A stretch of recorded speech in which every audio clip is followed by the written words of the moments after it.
Wana tout le monde qui papa na biso secrétaire provincial John Jubal, tout le monde qui nason technique c'est rassuré. Et kuna na deuxième signal, tout le monde qui papa na biso Chobasuba, tout le monde maman na biso pe biso na elo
Zambotama yankolo na biso Yesu Kristo vraiment tozana esengo mingi bino banso bokolanda biso boyeba yango lelo eza lelo toza au top feti malamu pa molonga yai balima yenda tikiranga yawe vraiment merci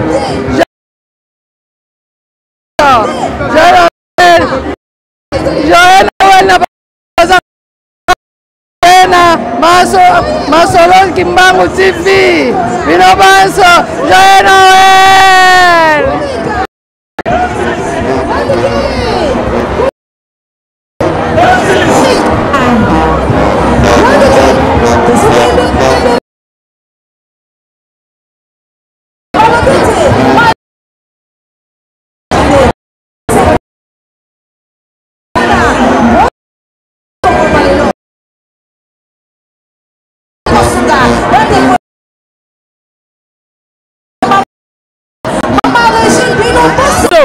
comme ici mon colonel le 24 le 25 mai makasi papa na sengo makasi non c'est le 25 par lui c'est derrière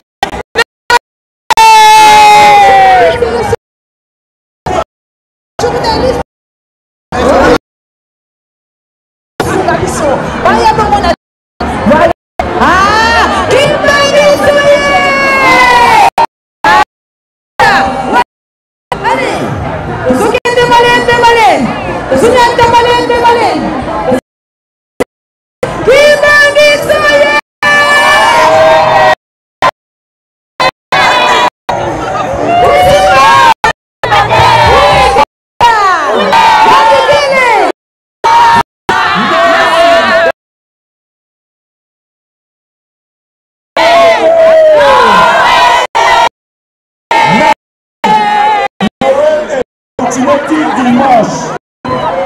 Dimanche, ça battait, Bote papa esengona ni mokolo.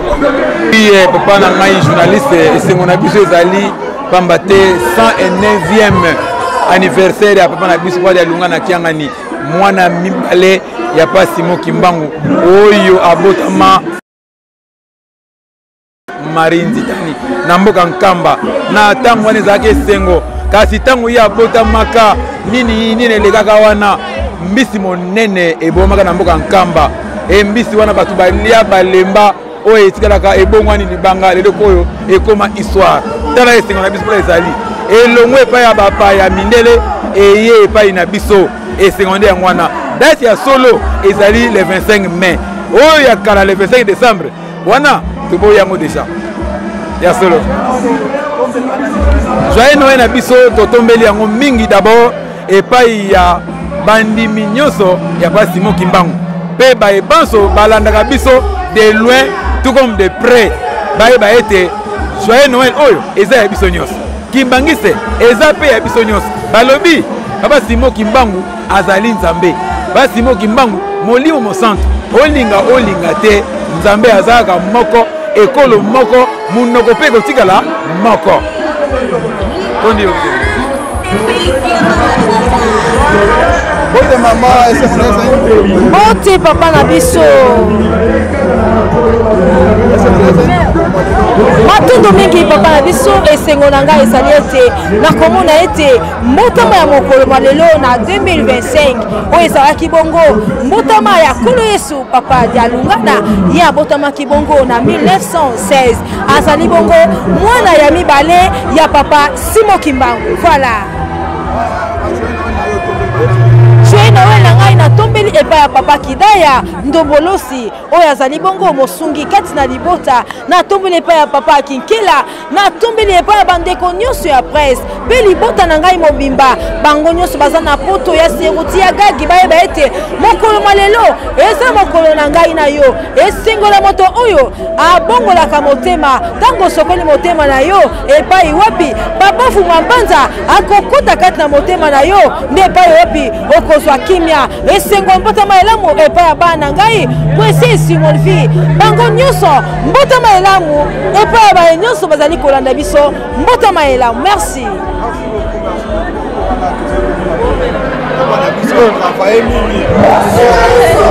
na régie ya HD Pro Kimbangu TV bandeko basali live lelo papa Jansi message ne repose na lembi papa message na zana ngweza kala na lembi njala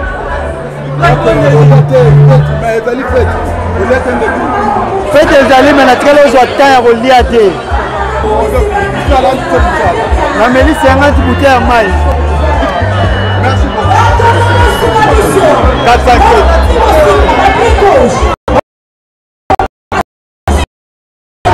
Limbota papa Dialungana deuxième fils ya papa Mokimbangu nde yango nini date pour les Noël parce que zalaka Noël malonga Noël ya solo ya mbotama ya 5 mai to zo ko fêter que 5 mai eza date ya Yesu Kristo te batia yango na mitu na bango le 5 mai ezali date ya Yesu ya nkolo ya bon ba joyeux Noël na la pesi d'abord na 4e génération pour azopesa ba joyeux Noël na ngai na représentant Lonzambo particulièrement na elle pe kitoko sauf responsable tout le monde 2007 qui dit la première poste dans ma colonie la résidence c'est le 2007 qui dit la première poste dans ma colonie la résidence c'est le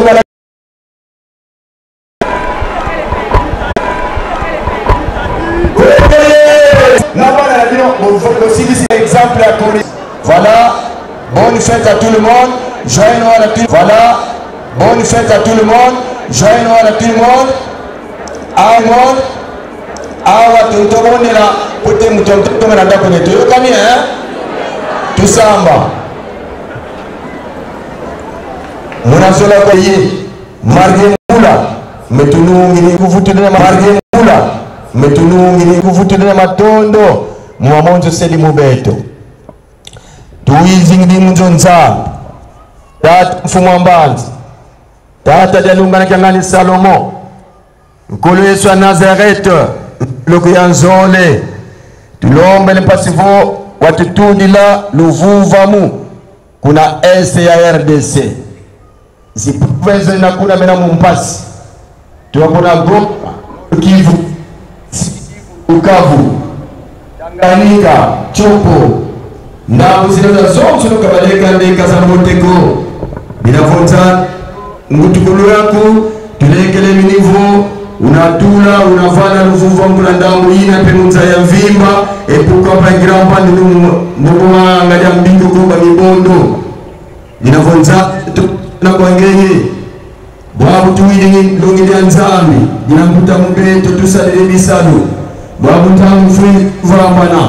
Beto ye beto tunavambana mikuvambana mosi mbeto ku. Mamoto mbwe vite mtu. Mula unjabeke na pi. Mazola kwa ngese. Ye mwana. Ye tatu. Pelela. Amen. Drapo. Drapo. Drapo. Drapo. Drapo, drapo.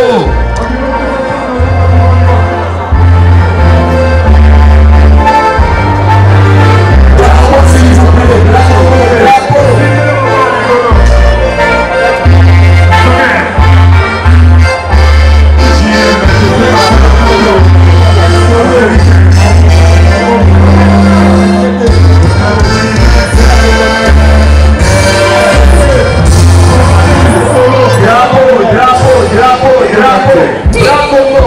Drapo, drapo. Drapeau, s'il vous plaît, drapeau.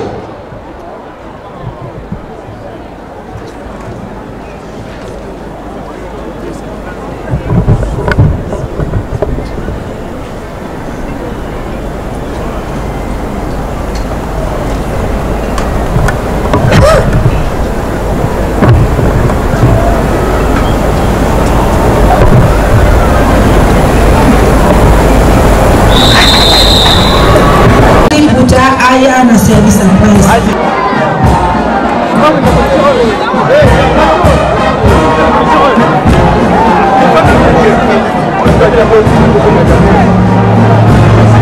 Mama Kade Tani, Faso Lukayo awa na service à presse. Bonsu kabiso, bana babundi basebele. Voilà. Papa Teso qui a tout la salle dit Maman Marie a Kofabana. Maman Marie Christian Zoulayo, s'il vous plaît, pardon. On a la Zoula. Maman Sifo, il y a quoi à moi dans la service à moi. Il y a quoi à moi là. Maman Louise,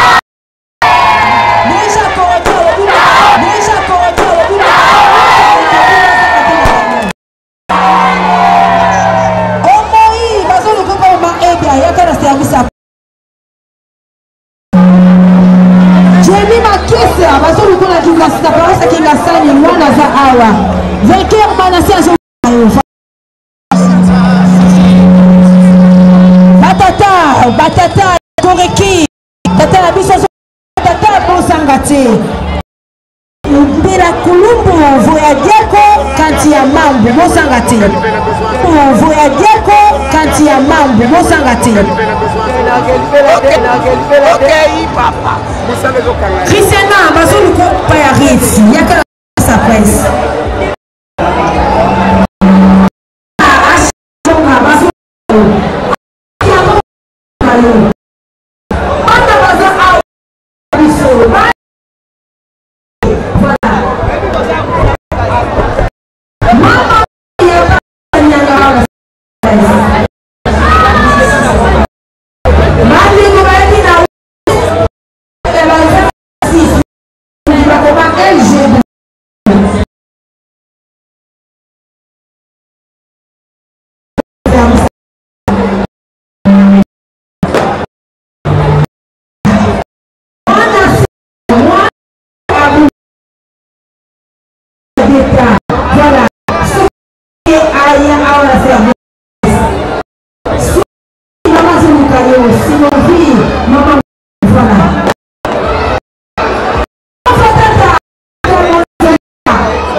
na yo pardon moni bisa biso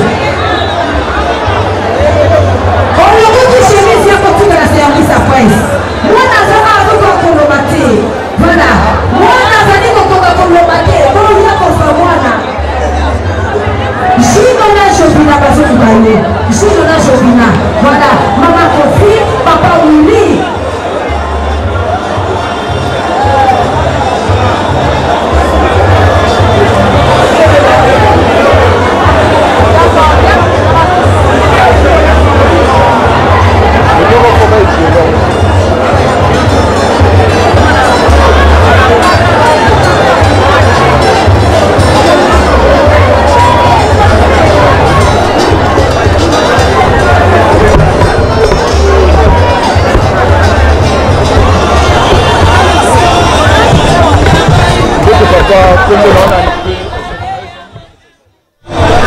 Mbote également na yo, monsieur le journaliste.